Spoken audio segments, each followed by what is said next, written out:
Hello friends, welcome to my YouTube channel SKG सामान्य ज्ञान। आप हमारे चैनल को सब्सक्राइब करें, बेल आइकन जरूर प्रेस करें। जैसे कि आप देख रहे हैं, Himachal Pradesh state cooperative bank जो है 149 पोस्टें उन्होंने निकाली हैं जूनियर क्लर्क और स्टेनो टाइपिस्ट की।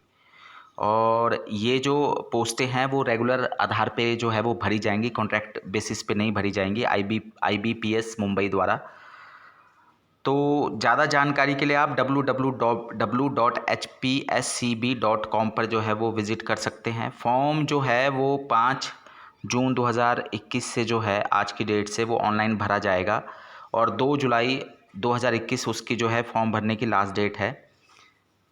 जैसे कि आप यहाँ देख सकते हैं 149 पोस्टें हैं जूनियर क्लर्क और स्टेनो टाइपिस्ट की। ठीक है, आप वेबसाइट पे भी विज़िट कर सकते हैं। 5 जून से लेके 2 जुलाई तक जो है वो फॉर्म भरने की डेट है। Opening date of submission of online application 5/6/2021। Last date है 2/7/2021। फ़ीस कितनी है? जनरल कैटेगरी के लिए, OBC के लिए, एक्स सर्विसमैन और हैंडीकैप्ड के लिए 1000, SC ST BPL IRDP Antyodaya के लिए 800 और फीमेल कैंडिडेट के लिए 800। ठीक है, और जो भी कॉल लेटर आएंगे वो 7 दिन पहले जो है वो एग्ज़ाम से बताया जाएगा। ऑनलाइन एग्ज़ाम होगा। ठीक है, प्रपोज्ड मंथ जो है वो अगस्त 2021 प्रपोज़ किया गया है।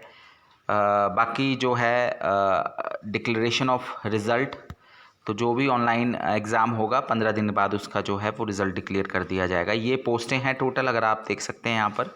तो जूनियर क्लर्क की टोटल 149 में से 103 पोस्टें हैं, जिसमें से जनरल अनरिजर्व की 31, SC की 15, ST की 3, OBC की 13, EWS की 9, एक्स सर्विसमैन सभी कैटेगरी की 19 पोस्टें हैं, फिजिकली हैंडीकैप्ड की 4, IRDP सभी कैटेगरी की 7 हैं और वार्ड ऑफ फ्रीडम फाइटर की 2। टोटल 103 पोस्टें हैं। इसी तरह से जूनियर क्लर्क जो है PACS कोटा से जो है उनकी 33 पोस्टें हैं और junior clerk under OCS quota जो है उनकी आप देख सकते हैं 8 पोस्टें हैं। तो इसके अलावा स्टेनो टाइपिस्ट की 5 पोस्टें हैं। ठीक है, टोटल ये जो हैं ये 149 पोस्टें बनती हैं। तो जो ओपन जूनियर क्लर्क की पोस्टें हैं वो 103 हैं और स्टेनो टाइपिस्ट की भी ओपन है 5 पोस्टें, जिसमें से 3 जनरल की हैं, 1 SC की है और 1 EWS की है। तो यहाँ पर आप ये सारा कुछ बताया गया है और इसमें कुछ चीज़ें एलिजिबिलिटी बताई गई है कि only bona fide Himachali will be eligible for the post reserve under जो सोसाइटी PACS और OCS कोटा है। तो जो बोनाफाइड हिमाचली हैं वो जो ये 33 पोस्टें और 8 पोस्टें हैं उनके लिए जो है वही एलिजिबल हैं। बाकी के लिए तो खैर सभी ये जो है वो भर सकते हैं। ठीक है, इसके अलावा जो रिज़र्व कैटेगरी में भी जो है वो बोनाफाइड हिमाचली ही जो है वो अप्लाई कर सकते हैं। ठीक है, the reserve category candidates belonging to other state, जो दूसरे राज्यों के कैंडिडेट हैं वो जनरल कैटेगरी में ही फाइट जो है वो करेंगे। इसके अलावा सिलेक्शन जो है वो ऑनलाइन मोड से होगा। ठीक है, और बाकी यहाँ स्केल बताया गया है 10/300 जमा 3200, 3200 का ग्रेड पे बताया गया है। ठीक है, और इस बार क्या है कि यहाँ पे जैसे आप कैटेगरी वाइज देख सकते हैं जो 103 पोस्टें हैं जूनियर क्लर्क की, जनरल की 31 और बाकी सारा का सारा है। आप यहाँ पे जूनियर क्लर्क की जो है जो PACS कोटा है उसमें 33 पोस्टें हैं, OCS में 8 पोस्टें हैं और स्टेनोटाइपिस्ट की जो है वो 5 पोस्टें हैं। ये ऑलरेडी हम डिस्कस कर चुके हैं। PACS की फुल फॉर्म है प्राइमरी एग्रीकल्चर क्रेडिट सोसाइटी और OCS की फुल फॉर्म है अदर कोऑपरेटिव सोसाइटी। ठीक है, आगे हम चलते हैं असेंशियल क्वालिफ़िकेशन की तरफ। तो जूनियर क्लर्क के लिए जो है कोई भी व्यक्ति जो +2 पास है 50% है तो वो भी भर सकता है, और अगर ग्रेजुएट है, अगर 50% +2 में नहीं है और वो सिंपल ग्रेजुएट है तो वो भी जो है वो भर सकता है। लेकिन इसमें एक कंडीशन लगाई गई है कि जो कैंडिडेट है उसकी जो 10वीं और 12वीं हैं वो हिमाचल प्रदेश के किसी स्कूल से होनी चाहिए। और जो ये उन लोगों के लिए है जो बोनाफाइड नहीं है हिमाचली, तो उनकी 10वीं या 12वीं अगर हिमाचल के किसी स्कूल से है तो वो इसको भर सकते हैं। और जो बोनाफाइड हिमाचली हैं उनके ऊपर ये कंडीशन लागू नहीं होती, वो चाहे यहाँ से पढ़े चाहे नहीं पढ़े हिमाचल से, वो बोनाफाइड हैं अगर हिमाचल के तो वो भर सकते हैं। यही कंडीशन आगे भी लागू होती है, ठीक है। जो जूनियर क्लर्क PACS कोटा है उसमें भी यही क्वालिफिकेशन है, +2 + 50% और ग्रेजुएट कहीं भी यूनिवर्सिटी से, और साथ में जो +2 है और 10th है वो हिमाचल के स्कूल से होनी चाहिए थी, और बोनाफाइड के ऊपर ये कंडीशन लागू नहीं होती, और 5 साल का उनके पास एक्सपीरियंस होना चाहिए। बाकी इसके बारे में डिटेल में बताया गया है, ठीक है। सेक्रेटरी जो भी कोऑपरेटिव सोसाइटी रूल्स है उसमें अगर है तो, और एज लिमिट जो है वो इसके लिए 45 साल जो है वो रखी गई है, ख़ास तौर पे PACS कोटा के लिए। और जूनियर क्लर्क के लिए भी, और स्टेनोटाइपिस्ट की अगर हम बात करें तो उनके लिए भी जो क्वालिफ़िकेशन है वो लगभग यही है, 10 + 2 + 50% या ग्रेजुएट, और 10वीं और 12वीं जो है वो हिमाचल से होनी चाहिए या फिर वो बोनाफाइड होने चाहिए। और साथ ही साथ जो स्टेनोटाइपिस्ट के लिए आपके पास 80 वर्ड पर मिनट इंग्लिश में और 70 वर्ड पर मिनट हिंदी में जो है वो आपकी शॉर्ट हैंड की स्पीड होनी चाहिए। साथ ही साथ टाइपिंग स्पीड जो है वो 40 वर्ड पर मिनट इंग्लिश में और 30 वर्ड पर मिनट हिंदी में जो है वो होनी चाहिए। अगर हम और बात करें तो यहाँ पे आप देख सकते हैं कि एग्ज़ाम का पैटर्न, तो जो प्री एग्ज़ाम है,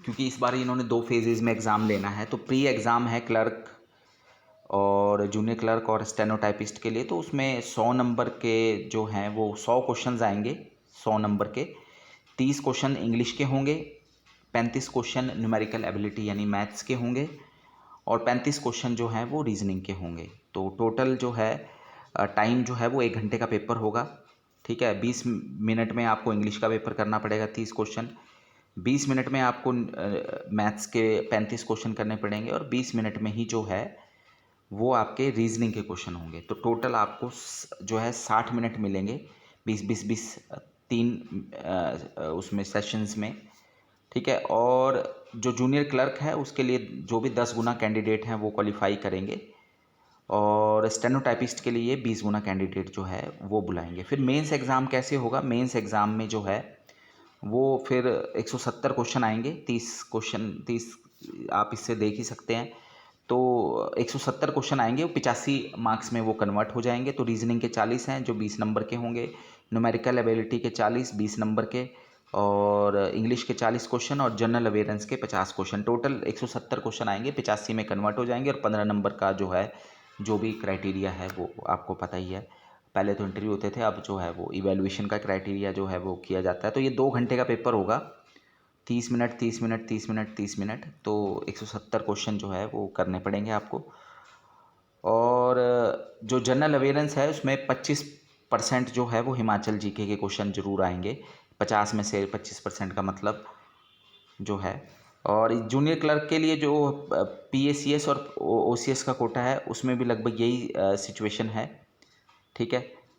बाकी कैंडिडेट 3 गुना जो हैं वो जूनियर क्लर्क में जो है वो फिर आगे स्क्रूटनी के लिए जो है वो क्वालिफाई करेंगे, ठीक है।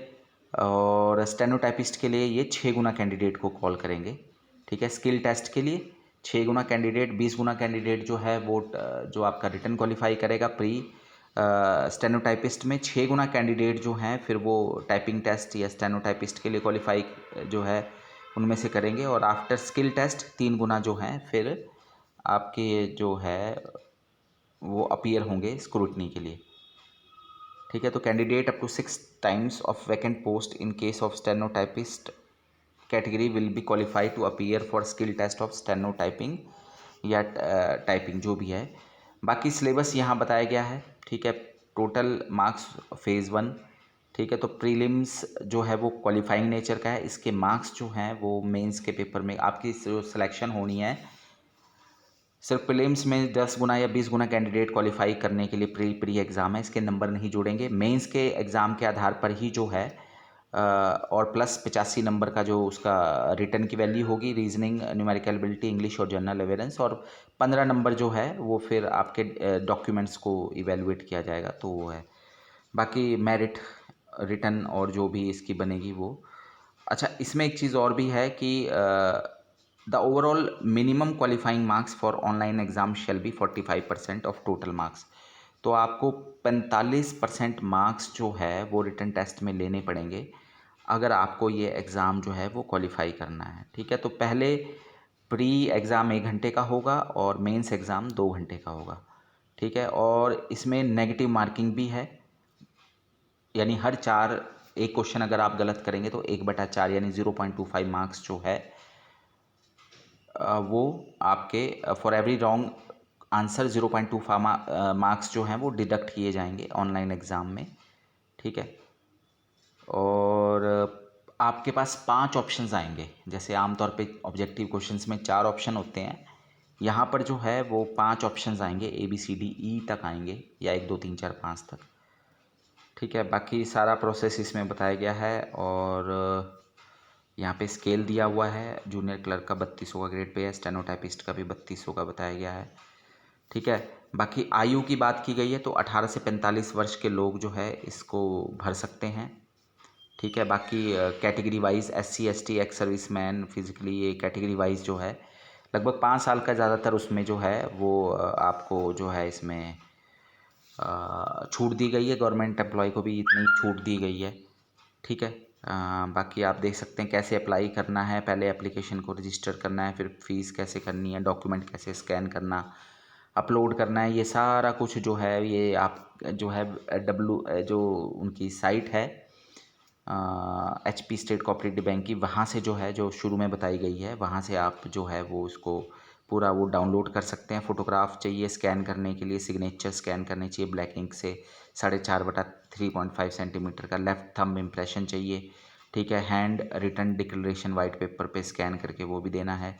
तो ये सब चीज़ें हैं। सिग्नेचर जो है कैपिटल लेटर में जो है वो नहीं एक्सेप्ट किया जाएगा। लेफ्ट थंब इम्प्रेशन की बात की गई है। ठीक है, इसके अलावा जो एप्लीकेशन फ़ीस के बारे में, कैसे एप्लीकेशन रजिस्टर करनी है, पूरा प्रोसेस जो है वो एप्लीकेशन ऑनलाइन में जाकर क्लिक फॉर न्यू रजिस्ट्रेशन, वहाँ पे जाकर फिर सेव नेक्स्ट, इस तरह से। ठीक है, फाइनल सबमिशन जो है वो करनी है। बाकी पूरा बताया कि कैसे फ़ोटो सिग्नेचर अपलोड करना है। ठीक है, फिर उसके बाद ऑनलाइन फ़ीस कैसे जमा करानी है उसके बारे में सारा कुछ बता दिया गया है। ठीक है, इसमें बताया गया है फ़ोटोग्राफ के बारे में जो है वो डिटेल बताई गई है। और फ़ोटोग्राफ का साइज़ 20 KB से लेके 50 KB के बीच में होना चाहिए। ठीक है, इसके अलावा सिग्नेचर ब्लैक इंक पेन से करना चाहिए और सिग्नेचर का साइज़ भी 10 KB से 20 KB के बीच में होना चाहिए। लेफ़्ट थंब इम्प्रेशन जो है वो भी 20 से 50 KB के बीच में होना चाहिए। ठीक है, handwritten declaration file size 50 KB से 100 KB के बीच में। ठीक है, DPI वगैरह सब कुछ बताई गई है। तो स्कैनिंग डॉक्यूमेंट बताया गया 200 DPI तक होना चाहिए। ये सारा कुछ बताया गया है, ये आप वहाँ से देख सकते हो। ऑनलाइन फॉर्म जब भरेंगे तब पता लग जाएगा। ठीक है, कॉल लेटर के बारे में बताया गया है। EWS किसे माना जाएगा वो बताया गया है। एग्ज़ामिनेशन सेंटर, अच्छा पेपर कहाँ कहाँ पर हो सकता है। अगर आप हिमाचल में पेपर देना चाहते हैं तो बिलासपुर, हमीरपुर, कांगड़ा, कुल्लू, मंडी, शिमला, नाहन, सोलन और ऊना ये सेंटर हैं। अगर आप हिमाचल से बाहर देना चाहते हैं तो आप चंडीगढ़, अम्बाला, यमुनानगर, जलंधर, मोहाली, पठानकोट, पटियाला और दिल्ली में जो है वो ये एग्ज़ाम दे सकते हैं। ठीक है, और सभी कैंडिडेट जो हैं वो 6 सेंटर सेलेक्ट करेंगे, 3 हिमाचल में और 3 बाहर के। ठीक है, तो प्रेफरेंस के आधार पे करना है, जो पहले नंबर पे होगा वो आपको जो है वो मिल जाएगा। बाकी कैंडिडेट के बारे में तो ये टोटल इन्फॉर्मेशन है। तो धन्यवाद, थैंक यू।